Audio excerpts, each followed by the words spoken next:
I come from Ipswich. I'd particularly like to just make a brief contribution following off what I thought Mark Fisher was a very good introduction to the objectives and problems that we face. I was very involved in the local campaign against the war, the Stop the War Committee, and it was absolutely massive. I reckon about half the people in my little terrace street actually signed our petition. We had 10 coaches coming down from our town. It was absolutely enormous. It really had a big impact. Since then, as Mark quite correctly said, there were political choices to be made, and the Stop the War campaign has basically been unable to rise to the occasion.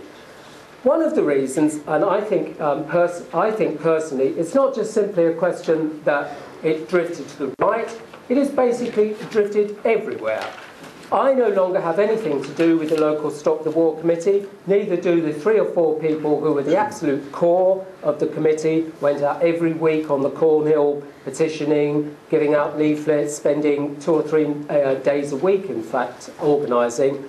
None of us have anything to do with it.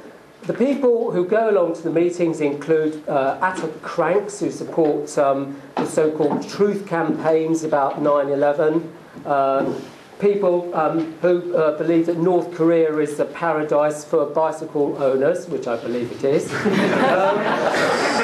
and basically people who are going nowhere.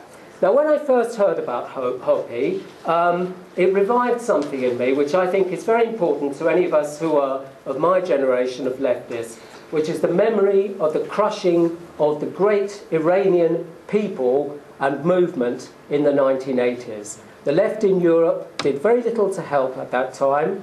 I was involved in the early 1980s briefly with some Iranians in Paris when we prevented the communists joining a May Day demonstration.